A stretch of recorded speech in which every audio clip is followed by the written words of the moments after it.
বিসমিল্লাহির রহমানির রহিম। গ্রাম ও শহর জীবনের মধ্যে আমাদের মাঝে একটা পার্থক্য রয়েছে। সেই পার্থক্যটা হলো আপনার গ্রামে কিন্তু সবাই দেখবেন মিলেমিশে থাকে, কিংবা কেউ সুখে দুঃখে কিন্তু সবাই একে অন্যের কাছে পাশে পাওয়া যায়।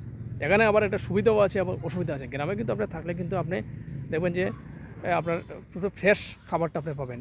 যেমন বর্ষাকালে মাছ মারতে পারবেন, শাকসবজি রোপণ করে কিন্তু তরতাজা শাকসবজি খেতে পারবেন। আবার শহরে কিন্তু এটা সম্ভব নয়। হ্যাঁ, আপনি শহরে কিন্তু উন্নত সুযোগ সুবিধা পাবেন। বিশেষ করে ছেলেমেয়েদেরকে লেখাপড়ার মতো অনেক সুযোগ সুবিধা আছে।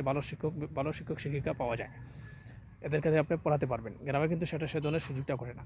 গ্রামে আর একটা সমস্যা আছে, সেটা হচ্ছে কি আপনার পারিপার্শ্বিক চাপ। অর্থাৎ গ্রামে হচ্ছে কি আপনার যে আপনি যদি একটা কাজ করেন, তাই দেখবেন অনেক মানুষ কিন্তু এটা সমালোচনা করবে আপনাকে নিয়ে।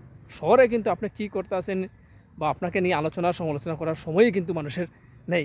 কিন্তু গ্রামে কিন্তু দেখবেন মানুষ কৃষিকাজ করে সন্ধ্যার পরে বিকালে বসছে যে কোনো চা স্টলে, মনে করেন গেতনবাড়ি কাচ্চি রেস্টুরেন্টে বসে যে আপনার সম্বন্ধে সমালোচনা শুরু করে দিচ্ছে। কিন্তু শহরে কিন্তু সেটা নেই। আবার হ্যাঁ, প্রাকৃতিক পরিবেশ এবং নির্মল বাতাস শ্বাস প্রশ্বাস নিতে হলে আপনার গ্রামে আসার বিকল্প নেই, যেটা গ্রামের মানুষরা সেটা উপভোগ করে। আরেকটা বিষয় হচ্ছে, সেটা হচ্ছে কি গ্রামের মানুষের মধ্যে একটা জিনিস আছে যে নৈতিক চরিত্র, যেটা নৈতিকতা এবং গ্রামের যে সামাজিক দায়বদ্ধ বা গ্রামের যে আইন শৃঙ্খলা, সেটা কিন্তু অত্যন্ত কঠোর। গ্রামে কিন্তু আপনি অন্যায়ভাবে যদি কোনো কিছু করে থাকেন কারোর সাথে, তাহলে কিন্তু আপনি পরে শুক্রবারে কিন্তু মসজিদে জুমাবারে কিন্তু বিচার দিলে গ্রামের যারা সালিশ ব্যক্তিত্ব, সেটা কিন্তু আবার সুন্দরভাবে তারা এটা বিচার করেন বা সমাধান করে দেন। কিন্তু শহরে কিন্তু আপনার যদি কোনো সময় কেউ যদি কারোর সাথে খারাপ আচরণ করে বা কারো ক্ষতি করে, তাহলে কিন্তু তাকে থানা, পুলিশ এবং আদালত পর্যায়ে যেতে হয়। শহর এবং গ্রামের মানুষের মধ্যে পার্থক্য আছে, আরও অনেক পার্থক্য আছে। সব কিছু শেষে হচ্ছে কি আমরা যেখানেই অবস্থান করি না কেন, শহরে থাকি আর গ্রামে থাকি, আমরা চাইবো সবাই মিলেমিশে থাকতে।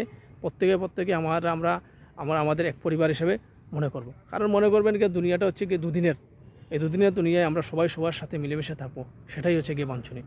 কারোর সাথে বিরোধী জড়িয়ে, কারোর সাথে খারাপ আচরণ করে, কারো ক্ষতি করে কেউ কোনো দিন সফল হতে পারে না। দুনিয়াতেও সফল হতে পারবে না, আখিরাতেও সফল হতে পারবে না।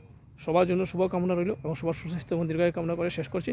আর আমার চ্যানেলটি যদি ভালো লাগে তাহলে আপনারা সাবস্ক্রাইব করার অনুরোধ রইল। ধন্যবাদ সবাইকে। খুদা হাফেজ।